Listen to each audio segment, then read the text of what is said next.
This letter is not official, it is not stamped with the mark of the state. It is written in urgency, in truth, and in love. It is secret not because it must be hidden, but because too few are ready to hear it, but you must hear it before it is too late. I write to awaken you, because what you do not know is being used against you.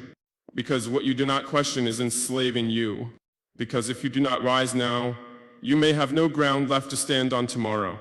Africa is not poor, Africa is not weak. Africa is not broken, it is being broken deliberately, methodically, and with our own hands. Yes, I said it, with our own hands. We have let ourselves be sedated by imported dreams. We have mistaken convenience for freedom. We have confused foreign applause with success.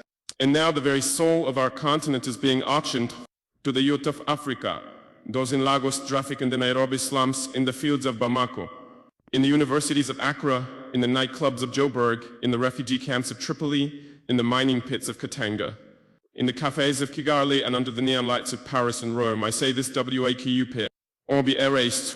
Number one, the theft of your future. My brothers and sisters all, my sons and daughters in the spirit of Africa, let us begin with a truth that should pierce the conscience of every young African who still dares to dream. Your future is being stolen piece by piece, deal by deal, lie by lie. Not by chance, not by accident, not by natural disaster, but by men in suits and uniforms, by policies dressed as progress, by deals signed in silence, by the kind of leadership that confuses servitude for strategy, and yes, by your own silence and surrender. You were told that independence was given to your fathers, but I ask you, if we are free, then why do our currencies still bow before the euro? Why do our resources feed foreign stock markets while our people feed on hope and prayer? Why do the brightest minds in Accra and Addis Ababa build roads in Dubai, launch tech startups in Berlin, and create art for galleries in New York, while back home the lights flicker, the taps run dry, and the schools are crumbling? You were promised opportunity, but what you got was illusion. You were promised democracy, but you inherited democracies that protect the rich, prosecute the truth tellers, and sell elections like merchandise. You were promised globalization, but it came wrapped in poverty, dependency, and cultural erasure. You were told you would be the leaders of tomorrow, but that tomorrow never came. It is always tomorrow, and they are hoping you will grow too tired to keep asking when. My dear African youth, I must speak to you plainly.